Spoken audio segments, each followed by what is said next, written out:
નમસ્કાર મિત્રો, દેશ અને દુનિયાના સુપરફાસ્ટ સમાચારમાં તમારું સ્વાગત છે। રિક્ષા ખુલ્લી ગટરમાં ખાબકી। સુરતમાં ભારે વરસાદને કારણે રસ્તામાં પાણી ભરાઈ ગયા। આવામાં રાત્રે સુરતના કીમ ગામ પાસે ખુલ્લી ગટરમાં રિક્ષા ખાબકી। આ ખુલ્લી ગટરમાં રિક્ષા પડતા સવાર પેસેન્જરોને સામાન્ય ઈજાઓ પહોંચી હતી। વહીવટી તંત્ર દ્વારા ખુલ્લી ગટરો અંગે કામગીરી કરવામાં આવતી ન હોવાથી લોકોમાં રોષ જોવા મળ્યો છે।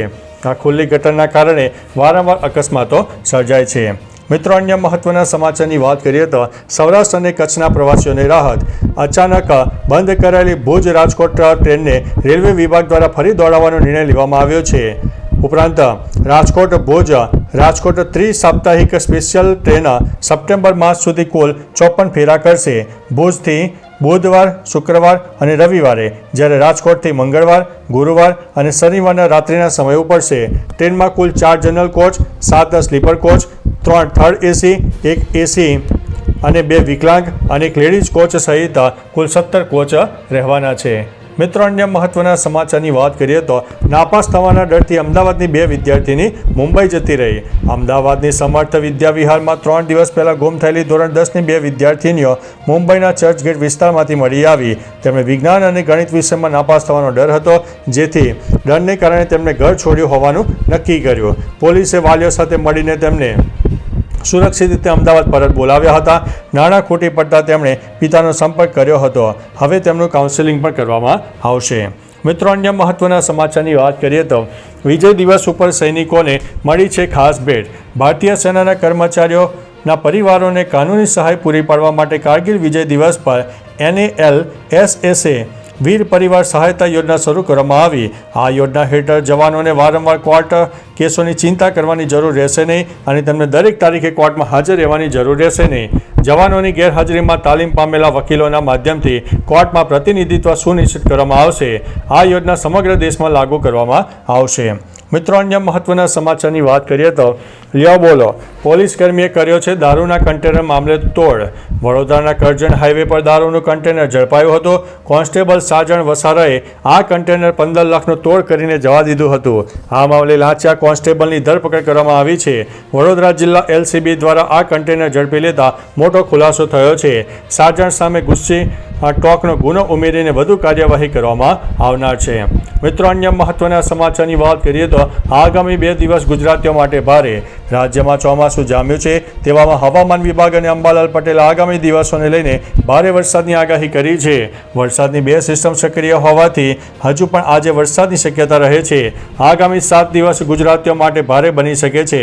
અંબાલાલ પટેલે 27 જુલાઈએ ભારે વરસાદની આગાહી કરી છે અને તેમના જણાવ્યા અનુસાર વરસાદ ભૂકા બોલાવશે। ગુજરાતમાં જળબંબાકારની પરિસ્થિતિ સર્જાઈ જશે।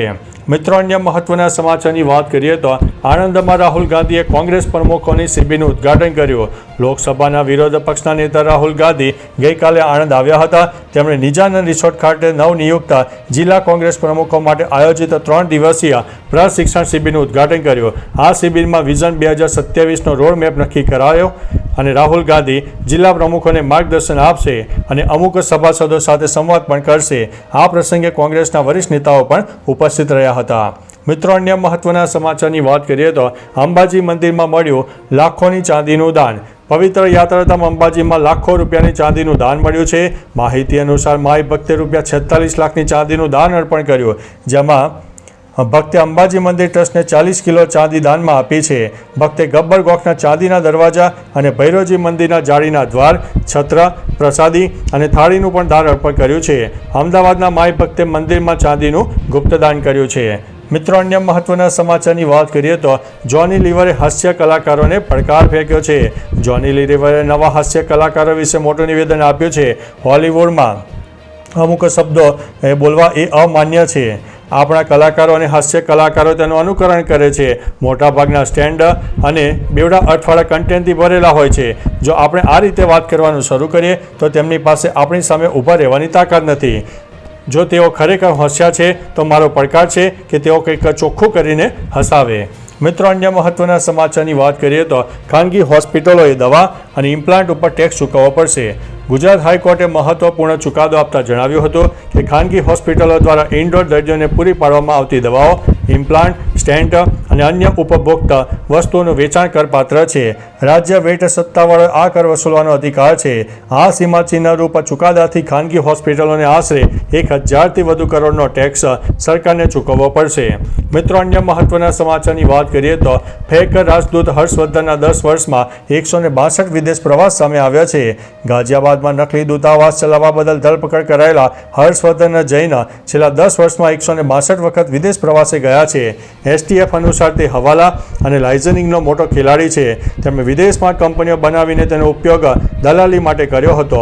પાસપોર્ટ રેકોર્ડ મુજબ 2005થી લઈને 15 દરમિયાન તે 19 દેશોમાં ગયો, જેમાં સૌથી વધુ 54 વખત UAE અને 22 વખત UKની મુલાકાત લીધી હતી. મિત્રો, અન્ય મહત્વના સમાચારની વાત કરીએ તો એક જ ફ્લેટમાં રહેતા હતા 16 છોકરાઓ, જેમાંથી 4 ગુજરાતીઓ છે. લખનૌના સ્મૃતિ એપાર્ટમેન્ટના એક ફ્લેટમાંથી ઓનલાઈન ગેમ્સ દ્વારા કરોડો રૂપિયાની છેતરપિંડી કરતી ગેંગનો પર્દાફાશ કરીને 16 લોકોની ધરપકડ કરાઈ છે. આરોપીઓ પાસેથી 1.7 કરોડ રોકડા અને 54 મોબાઈલ, 5 લેપટોપ, 79 ATM કાર્ડ અને 13 ચેકબુક, 22 પાસબુક, 2 ટેબ્લેટ અને એક નકલી ટોકન નોટ જપ્ત થઈ છે. ધરપકડ કરેલા આરોપીઓમાંથી 12 છત્તીસગઢના રહેવાસીઓ અને 4 ગુજરાતના રહેવાસીઓ છે. મિત્રો, અન્ય મહત્વના સમાચારની વાત કરીએ તો બીજેપી નેતાની સ્કૂલે RTEના વિદ્યાર્થીઓ પાસેથી ફી ઉઘરાવી. દેવગઢ બારિયા નગરપાલિકાના પ્રમુખ અને ભાજપ નેતા ધર્મેશ કલાલની રત્નદીપ ઇન્ટરનેશનલ સ્કૂલ દ્વારા RTE અંતર્ગત પ્રવેશ મેળવનારા 80 વિદ્યાર્થીઓ પાસેથી ફી ઉઘરાવવાનો આરોપ લાગ્યો છે. ફરિયાદ મુજબ રત્નદીપ ઇન્ટરનેશનલ સ્કૂલમાં RTE હેઠળ પ્રવેશ મેળવનારા વિદ્યાર્થીઓ પાસેથી 18,000 રૂપિયા ફી લીધી હતી. વાલીઓએ જિલ્લા સ્વાગત કાર્યક્રમમાં રજૂઆત કરતા દાહોદના કલેક્ટરે તપાસના આદેશ આપી દીધા છે. તો ચાલો મિત્રો, ફરીથી દેશ અને દુનિયાના સુપરફાસ્ટ સમાચાર લઈને મળતા રહીશો. ત્યાં સુધી અમને રજા આપશો. નમસ્તે.